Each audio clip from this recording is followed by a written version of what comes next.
le son, ça va être dur.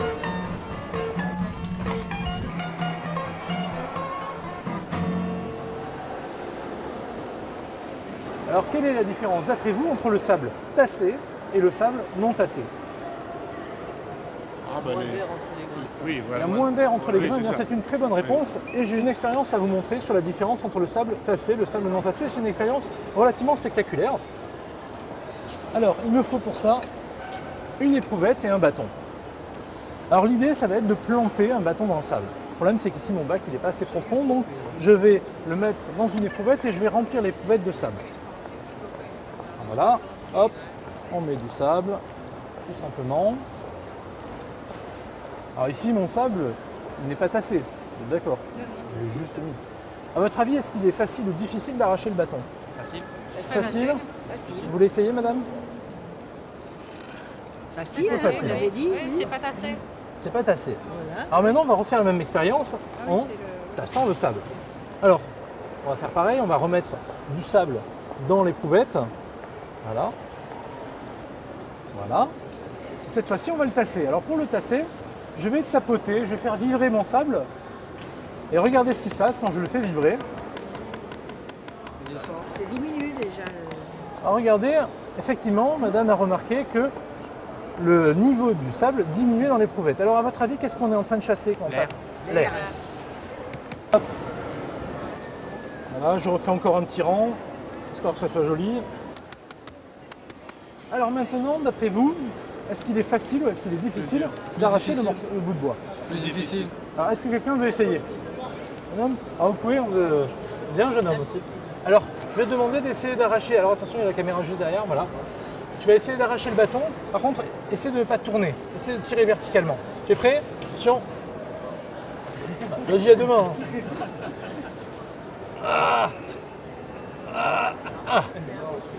Ah, il insiste, hein. Alors, Il y a un plus grand frottement. il y a un avec plus le grand sable. frottement. Alors ça, je vais expliquer après pour comment, qu'est-ce qui se passe. Jeune homme, tu veux l'essayer? Allez, viens. Très très grande surface de sable par effet voûte. L'effet voûte, c'est ce qui permet aussi à un sablier. Hop, vous essayez, jeune homme? Allez, vas-y. Vas-y. Ah. Voilà. Non, bravo, on peut applaudir le jeune homme quand même.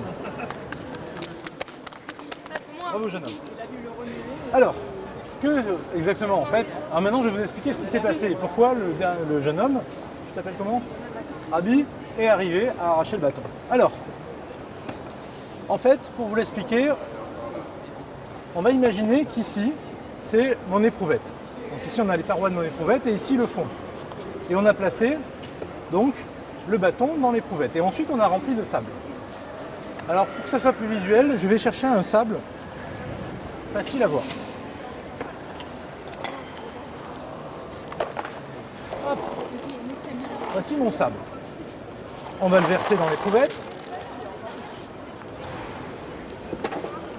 Alors comme on est dans une coupe, je vais arranger le sable, voilà, comme ça. Et là, regardez, on a versé le sable sans tasser. Du coup, on a des bulles d'air un petit peu partout.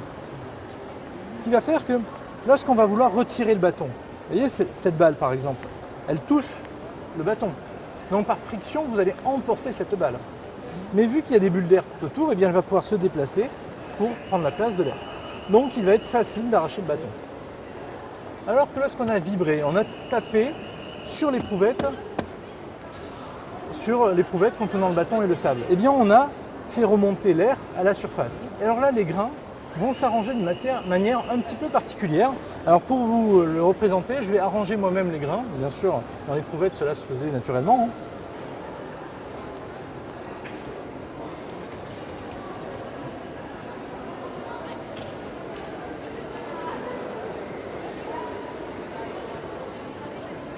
Et donc mes grains vont en fait tous se toucher.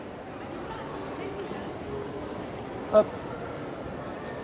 Voilà, je refais encore un petit rang, histoire que ça soit joli.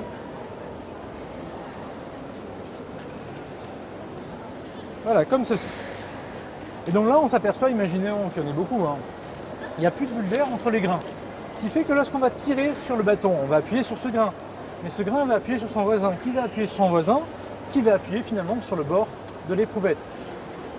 Donc, la force que vous allez appliquer au bâton eh bien, va être appliquée à l'éprouvette. Donc vous n'allez pas pouvoir arracher le bâton. Alors ce qu'il faut retenir ici, c'est que la force dans le sable eh bien, n'est pas linéaire.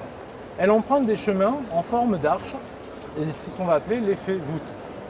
Les forces empruntent des arches dans le sable pour se transmettre de grain en grain. L'arche est toujours pointe en haut. Pointe en haut? Alors généralement oui. Après, effectivement, vu qu'on n'a jamais chassé entièrement l'air d'un sable, on va avoir des propagations de la force dans le sable qui est relativement aléatoire à des endroits, mais toujours en faisant des arches.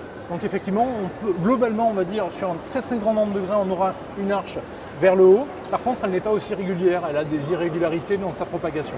Voilà. Là, c'est vraiment l'arche école. Alors qu'est-ce qui s'est passé tout à l'heure? Eh bien, quand vous avez vibré légèrement le bâton, eh bien, vous avez cassé les premiers rangs de grains de sable. C'est-à-dire que vous les avez déplacés, donc vous avez fait rentrer de l'air. Et donc à un moment, il a été possible d'arracher le bâton. Alors l'effet voûte, c'est ce qui permet aussi à un sablier, voilà, un sablier ici. Vous savez qu'un sablier, l'écoulement du sable est constant au cours du temps. Tout simplement parce que la pression à l'embouchure, à l'endroit où le sablier se resserre, eh bien, par effet voûte, il y a toujours la même pression sur les grains de sable. Alors, si on avait mis de l'eau, eh bien, la pression diminue avec la hauteur d'eau au-dessus, alors que dans le sable, par effet voûte, eh bien, on aura toujours cet écoulement qui est constant, quelle que soit la quantité de sable. Il y a 1 tonne ou 500 grammes dans mon sablier, l'écoulement sera toujours le même. C'est par effet voûte. Eh bien, merci de votre attention. Je vous souhaite une bonne après-midi à tous. Merci beaucoup. Au revoir. Merci.